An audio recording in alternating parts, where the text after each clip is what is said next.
dans cette nouvelle vidéo où nous allons aborder,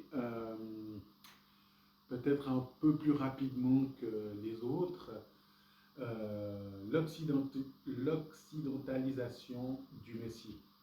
C'est vrai que c'est un thème important parce que, voilà, les années passent et on oublie souvent de où on vient. On oublie aussi quelles ont été les blessures que l'Église elle a vécues et pourquoi en fait on est aujourd'hui ce qu'on est. Donc c'est vrai qu'on a tendance à s'imaginer que Jésus c'est un pasteur pentecôtiste, euh, que Paul aussi est un pasteur évangélique qui prêche avec zèle. Mais on oublie que non, que Paul c'était un pharisien qui est né au pied de, enfin qui a grandi, qui a été enseigné au pied de Gamaliel, euh, qui était vraiment zélé vraiment pour la loi de ses pères. Donc il nous est dit qu'il était attaché à la loi de ses pères. Vous pouvez retrouver ça dans Acte 22, où il est fait cette mention, où il dit même aux autres, comme vous l'êtes vous-même. Donc on voit que déjà là, les gens qui l'entouraient en fait étaient également attachés à la loi de ses pères. Et puis la loi de ses pères, ça veut dire qui fait mention en fait de la Guémara, qui fait mention des sages d'Israël, qui fait mention de la Mishnah, donc de cette mise en pratique de la Torah. Il y avait la Torah, elle était donnée, mais en fait, il y avait des lois qui étaient des fois difficiles et puis compliquées à savoir, mais comment est-ce que je mets bien en pratique cette loi. Et puis la Mishnah, c'est une loi orale qui est là pour nous aider à comprendre dans quelles circonstances, en fait, comment je dois mettre en pratique telle ou telle chose que la Torah, elle me demande de faire. Donc la Torah, c'est ces 5 premiers livres qu'on trouve dans la Bible. C'est ça qu'on peut appeler la Torah. Et en fait, elle regroupe 613 lois que le peuple juif devait mettre en pratique. Aujourd'hui, on a le sentiment qu'on est exempt en fait de ces lois, que Dieu il est venu abolir en fait tout ça au travers de Jésus. Mais c'est faux. Jésus il nous dit qu'il n'est pas venu abolir, qu'il est venu accomplir. Et puis le terme grec ici dans accomplir, il est très profond parce que il ne veut pas dire que justement il est venu mettre fin à, mais qu'il est venu porter à la perfection. C'est-à-dire qu'il nous aide à ce que cette Torah elle puisse être rendue possible. Donc au travers de sa venue, Jésus va nous aider à mettre en pratique en fait cette Torah. Il faut comprendre aussi qui était Jésus. Jésus, c'était un Tanaïm. Donc, à l'époque de Jésus, c'était interdit d'enseigner dans le temple. Là encore, si on se remet dans le contexte, si on fait vraiment une bonne exégèse, eh ben, on ne pouvait pas comme ça se rendre dans le temple et puis enseigner. En fait. Même les rabbins n'avaient pas le droit d'enseigner dans le temple.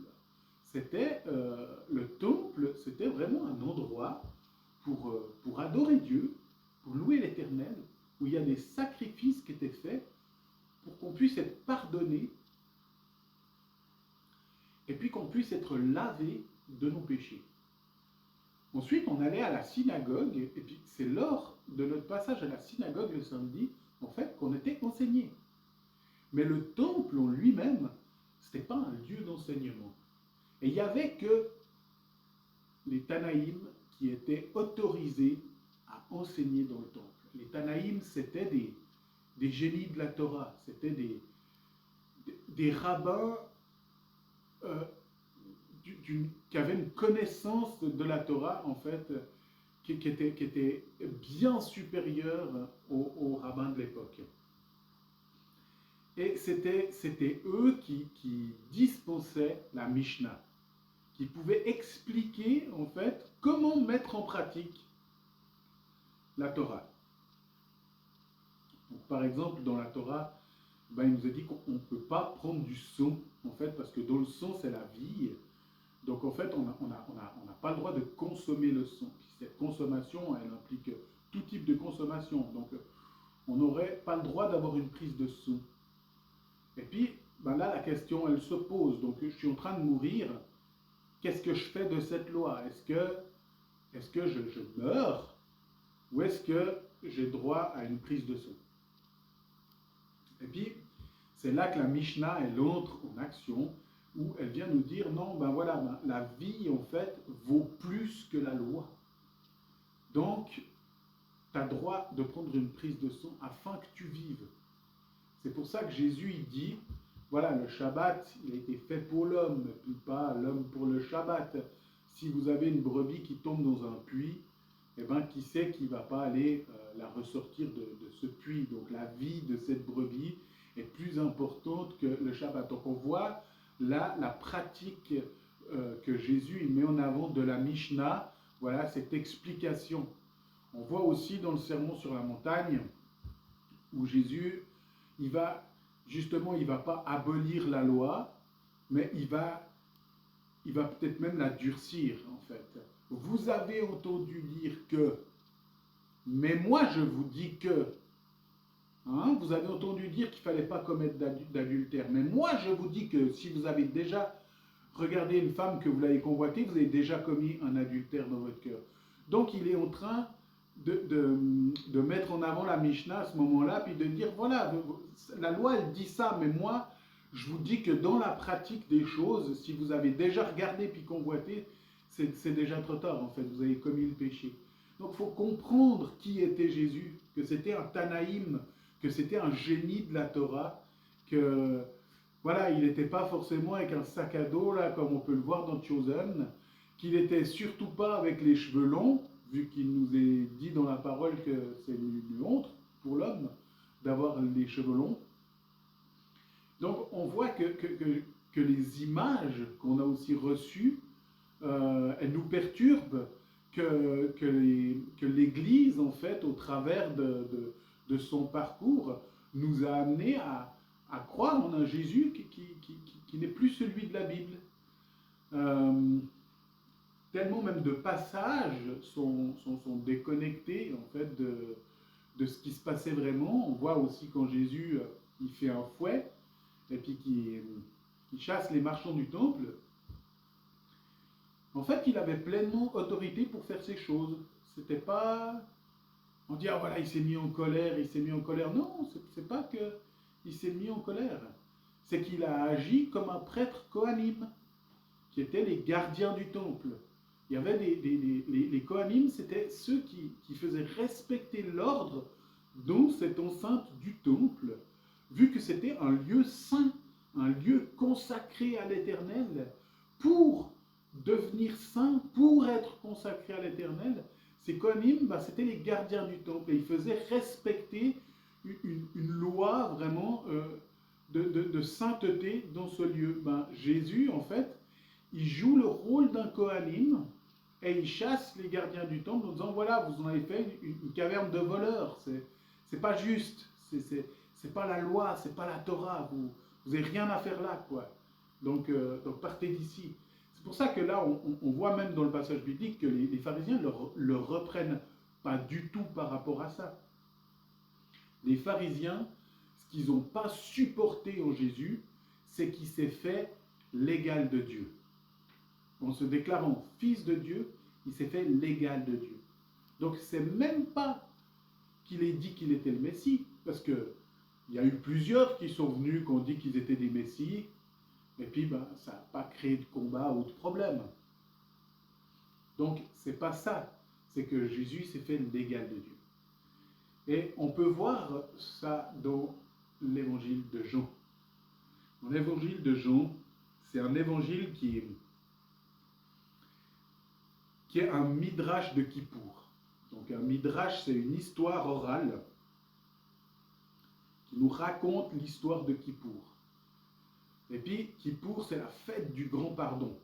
C'est la fête, c'est les 10 jours terribles où à la fin le grand prêtre, il va dans le lieu très saint pour déposer du sang sur le kipporet, le couvercle de l'arche. Donc kipporet qui nous ramène à Kippour, justement.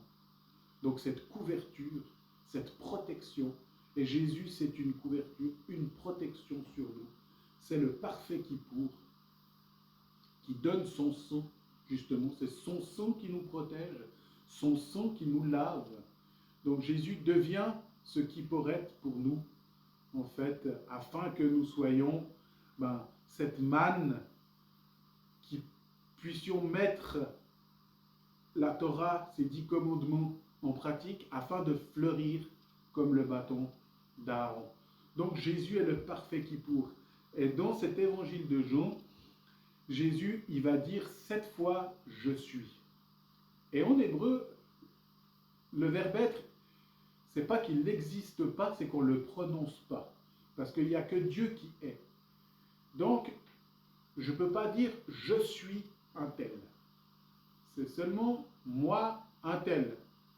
Moi, apôtre Pierre. Moi, apôtre Paul. Je ne peux pas dire « je suis l'apôtre Pierre » ou « je suis l'apôtre Paul ». Pourtant, Jésus va dire 7 fois « je suis ». Je suis le chemin, la vérité, la vie. Je suis le berger des brebis. Je suis la porte. Et pour les pharisiens de l'époque, c'est une insulte, en fait. C'est se faire l'égal de Dieu. Et c'est au travers de ces paroles qu'ils vont chercher à vouloir tuer Jésus. Ce n'est pas parce qu'il disait qu'il était le Messie. Donc on a besoin de comprendre cet arrière-plan pour comprendre qui était Jésus. Et à la fin, quand les soldats ils arrivent, et puis que Jésus leur dit, dans cet évangile de Jean, toujours dans cet évangile de Jean, qui cherchez-vous? Yeshua Notzri. Et il dit, je suis. Et il tombe. Parce que lors de la fête de Kippour, quand le rabbin, le grand sacrificateur, il sortait du lieu très saint, encore en vie, c'est la seule fois où il avait le droit de dire « je suis ». En fait, je suis vivant, Dieu m'a épargné, Dieu m'a épargné. Et au moment où il disait ça, le peuple s'agenouillait devant ce rabbin. Et Jésus, en fait, il reflète ce Kippour, il reflète, voilà, quand il dit « je suis », c'est eux qui tombent à genoux devant lui. Jésus est le parfait Kippour. Tellement de passages de la Bible qu'on ne comprend pas parce que justement on n'a pas ce regard tourné vers Israël, mais qu'on a un regard pentecôtiste, évangélique ou baptiste ou que sais-je, et puis qu'on est déconnecté en fait de nos racines, de la racine qui nous porte, qu'on a occidentalisé le Messie. Je pourrais prendre encore comme exemple ce passage du coq qui chante, et puis qu'on nous dit, voilà, quand le coq aura chanté 3 fois, déjà, tu m'auras trahi. Nous, dans notre tête, on voit un poulet, quoi, limite sur un tas de fumier, et puis qui commence à crier dans la nuit, puis on se dit, voilà, il y a un poulet qui crie là, mais c'est pas ça, parce qu'une fois de plus, si on a conscience de ce qu'était Jérusalem à l'époque, la ville sainte, et en fait, les poulets, ils étaient interdits dans cette ville. Ni poules, ni poulets n'avaient le droit, ni coq n'avaient le droit d'être dans cette ville. Parce que, par mégarde, en grattant avec leurs pattes, ils auraient pu déterrer l'os d'un mort, que ce soit d'un animal ou d'autre chose. Et puis alors, en fait, il y aurait eu quelque chose de malsain dans cette ville. Et puis en touchant le poulet, on serait devenu impur. Donc en fait, c'était interdit. Le coq, c'était un sacrificateur qui le matin, quand l'office du temple il débutait, sonnait de la trompette pour avertir que l'office du temple débutait. Et ce sacrificateur qui sonnait de la trompette s'appelait le coq. Donc voilà encore une chose qui nous montre à quel point on est déconnecté, à quel point on a occidentalisé le Messie. Peut-être un autre passage aussi, où il nous est dit, voilà, il est plus facile à un chameau de passer par le trou d'une aiguille, qu'à un riche d'entrer dans le royaume des cieux. L'aiguille, c'était un petit trou dans la muraille, parce que lors du Shabbat, en fait, à 6 heures le soir, les portes de la ville étaient fermées pour qu'on puisse respecter le Shabbat. Et puis, il y avait plein de marchands qui n'étaient pas du tout chrétiens. Il y avait des marchands de Tarsis, des marchands de Babylone, qui venaient pour vendre peut-être des épices ou pour vendre des tissus ou d'autres choses. Et puis, il y avait une loi qui disait non, à 6 heures, en fait, on n'a plus le droit de faire de commerce. C'est Shabbat, on n'a plus le droit de faire de commerce. Donc, il y avait un petit passage dans la muraille où l'homme qui était arrivé, il déchargeait son chameau. Et le chameau, il devait se mettre vraiment à quatre pattes et se ramper dans ce petit passage. Comme ça, les objets de marchandage, ou les objets de vente du marchand, ils étaient laissés à l'extérieur de la ville, puis le chameau, il pouvait être en sécurité, où on lui donnait à manger du fourrage, et on pouvait s'occuper de lui. Mais les objets de vente du marchand, eux, ils étaient laissés à l'extérieur. Donc Jésus, il n'est pas en train de dire, voilà, c'est pas une aiguille à coudre, comme on pourrait l'imaginer. Donc ça veut dire, c'est pas impossible aux riches d'entrer dans le royaume de Dieu. Mais en fait, ça va être très difficile, ça va impliquer de l'humilité, ça va impliquer qu'ils se mettent à genoux, qu'ils s'humilient, qu'ils passent par une souffrance vraiment, qui se rabotent les genoux pour avoir sa place en fait dans le royaume des cieux. Il y a plein de passages de ce type qui sont mal compris ou incompris parce que justement on est déconnecté de la racine qui nous porte. C'est ce que dira Paul aux Romains, c'est la racine, en fait on est greffé sur Israël. Nos traductions déjà marquées justement par la théologie de la substitution, mis à la place de. Mais c'est une mauvaise traduction. C'est vraiment. Si vous allez regarder en grec, qu'est-ce qui est vraiment bien noté, c'est au milieu de. On a été greffé au milieu d'Israël. Et c'est Israël qui nous porte. Et la racine, c'est Dieu. C'est le Dieu d'Abraham, d'Isaac et de Jacob. Jacob, c'est Israël. Donc oui, effectivement, nous voyons qu'on est greffé au milieu d'Israël. Vraiment, c'est clair, c'est la racine, c'est Christ, c'est Dieu, Israël, et puis nous, on est au milieu de. C'est ce Dieu d'Abraham, d'Isaac et d'Israël. Et c'est important qu'on le saisisse parce que, en fait, ça nous amène à un équilibre. Si on est porté sur Israël, ça nous amène à. Si on regarde trop à Israël, on devient hébraïsant, puis c'est pas juste. Mais si on regarde trop à nous-mêmes, on est trop dans notre pensée occidentale, cartésienne, noir c'est noir, blanc c'est blanc. Et en fait, on n'est pas dans un bon équilibre. On peut aussi percevoir ça dans ce texte de la Nativité, où on voit qu'il y a des mages d'Orient, des païens en fait, qui viennent voir Jésus. Et ces mages en fait, ils ont perçu l'étoile, alors que les sages d'Israël, eux, ils n'avaient même pas vu qu'il y avait une étoile. Mais pourtant, ces mages doivent avoir l'information auprès des mages où c'est qu'ils vont pouvoir trouver cet enfant Jésus. Donc, les mages, ils ont besoin des sages d'Israël, et les sages d'Israël ont besoin de ces mages pour être au courant qu'il y a une étoile, et puis les autres pour être au courant de où Jésus va naître, et puis c'est une sorte de communion, qui fait qu'il y a un équilibre et puis qu'on peut en fait s'approcher de Jésus, s'approcher du Messie, et puis on est dans quelque chose d'équilibré, de juste. L'un a besoin de l'autre, l'un n'est rien sans l'autre. Et c'est ça qu'il nous faut saisir, c'est que voilà, il y a Israël, il y a l'Église, c'est cette épouse vraiment parfaite. De tous les temps, il y a eu vraiment Israël et l'Église, même si voilà, il y a eu des temps un petit peu plus difficiles, comme je l'ai dit. C'est cette communion qui fait que ça fonctionne, cette communion qui fait qu'on est véritablement l'épouse de Christ. Donc voilà, je vous laisse avec cet enseignement. J'espère que ça pourra vraiment voilà, vous pousser à chercher, à regarder. Il existe plusieurs livres intéressants sur le sujet qui peuvent des fois nous aider à comprendre les choses. Il y a le Talmud pour débutants qui donne déjà de très bonnes indications sur la sagesse d'Israël, sur la mise en pratique des choses. Il y a aussi le Guide des égarés de Maïmonide, qui est aussi un livre qui donne de bonnes explications.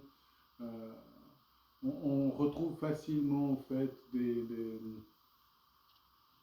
la matière à étudier pour pouvoir être dans l'équilibre. Moi, je vous invite aussi à suivre les enseignements de Jean-Marc Taubois sur le site Keren Israël. Vous pouvez aussi également retrouver toute sa doctrine sur un site qui est fourni, le lien est fourni sur le site de Keren Israël.